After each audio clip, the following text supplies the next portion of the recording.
Good branding never starts with a visual. Good branding is all about telling a story that is connected to a big idea. So the biggest challenge is, how do you come up with this big idea?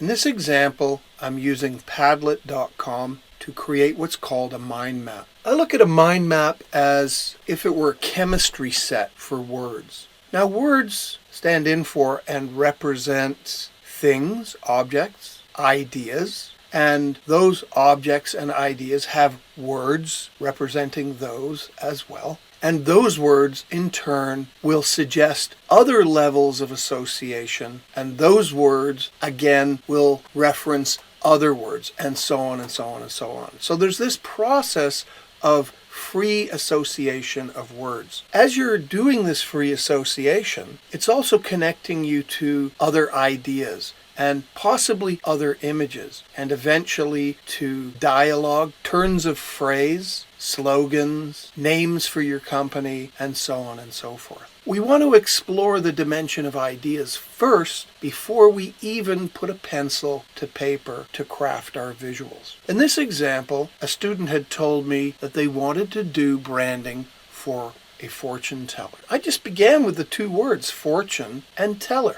You can see fortune here at the center of the screen in green. And I thought about what fortune meant to me, and it made me think of money, gold, love, luck. These are what I would call first order or primary associations.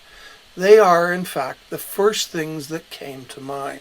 Chances are, if we were to ask a lot of other people, a significant number of them would come up with these same things. These primary associations we often all hold in common. It's like that game show Family Feud, where they say 100 people surveyed said, and there's a statistical relevance attached to that. There are more people who will think very particular things in common because of a shared understanding and a shared experience. But we don't want our branding to be common. We want our branding to stand out in some way, to be of a higher order, to stimulate conversation or thought, and to reveal some kind of interesting backstory as the viewer or target audience engages with that brand. Hopefully they learn more and more about the underlying values connected to this company, its products and its services. So I'm not really interested in these primary associations. They're too obvious and they're too pedestrian. I go to a secondary level. I'll take a look at gold.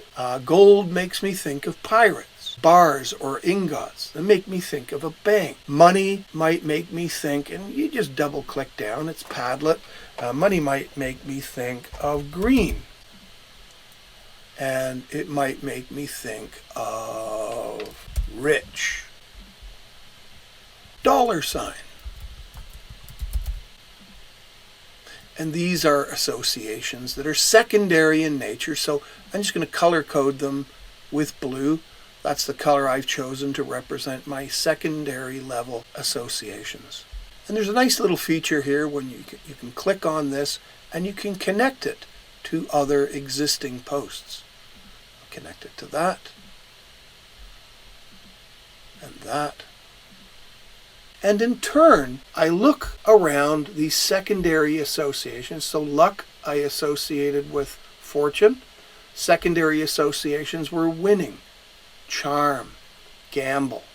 I also had love. Love made me think of family, youth, heart. Those were the three associations I had there. I found that love was the better candidate because it taps in to a universal emotional landscape. We all have a need to experience love in some way. I would break out each of these in turn, just like I've done here, but very quickly I went from heart and I thought of heart and soul. So soul connected me to that idea, and immediately soul made me think of spirit. So if you look at it from the primary portion of the name, or the idea of fortune teller, I've got 1, 2, 3. That's a fourth level concept. And of course, spirit could make me think of ghosts, entities. Heaven could also make me think of ghosts, haunted houses, and so on. We want to focus on overwhelmingly positive associations.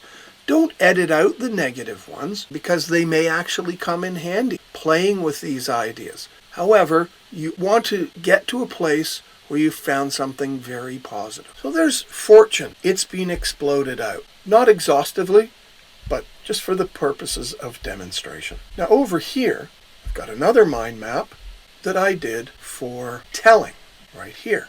Telling made me think of story, poet, communications, information, snitch, somebody that tells on other people, and secrets, telling secrets. Because of time, I've only exploded the idea of secrets, and that made me think of spy, made me think of lies, and whisper, whispering a secret. That's as far as I took that.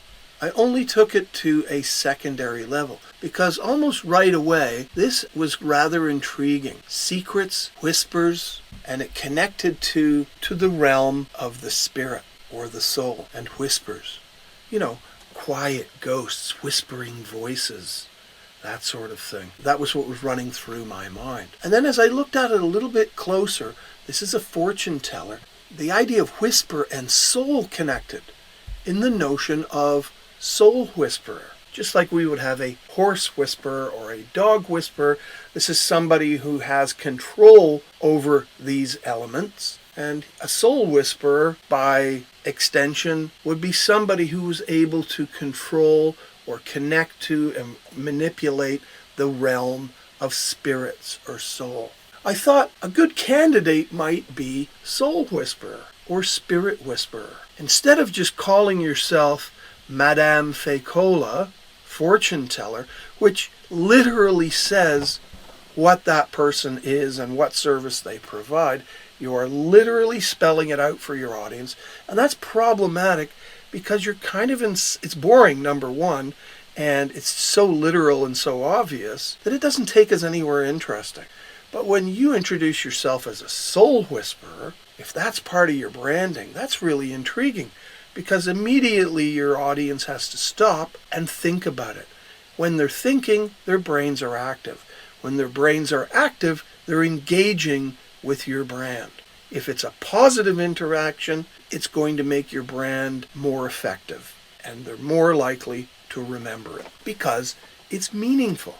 And if they can decode that meaning, they're going to feel really clever. So if they look at Soul Whisperer and they go, that's clever. That's like a dog whisperer, only for the spirits. And when they make that connection, they're part of sort of an inside secret. So they feel included in the little secret. They also feel clever for having solved the little enigma that's built into the name.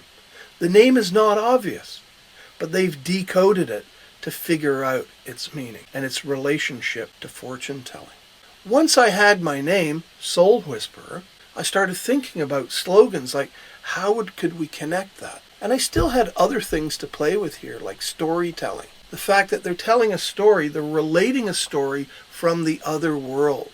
And I thought they're often telling the future. So I thought of this. The story remains to be seen. There could be other possibilities here. It could be connecting you to your future. That could be another slogan.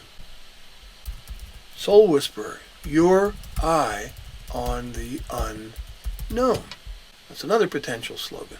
I got to think about those things. These are the slogan that come to mind, and I would continue to play with that. If you can work it so that there's a double meaning in there, that's another little puzzle or Easter egg for your audience to decode, solve, and that makes them feel very, very clever indeed. When we start to think about visuals, how do we visualize that in an iconic symbol? I thought, well, crystal ball, maybe they read your palm, so the palm of the hand, or the idea of the eye, the all-seeing eye of Osiris, the eye looking to the future.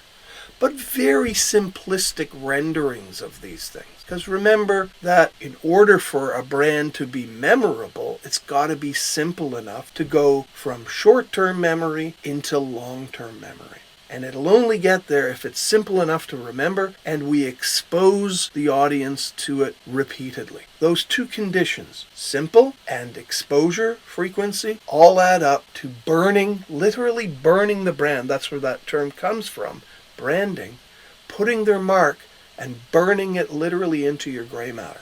Once it's burned in there to your gray matter, you can never unsee it. When I say the word McDonald's, immediately it conjures to mind the golden arches or the M. If I say Nike, your brain can conjure up the swoosh. All because these things are very, very simple and you've been exposed to them for a long time. I've got my name, Soul Whisperer.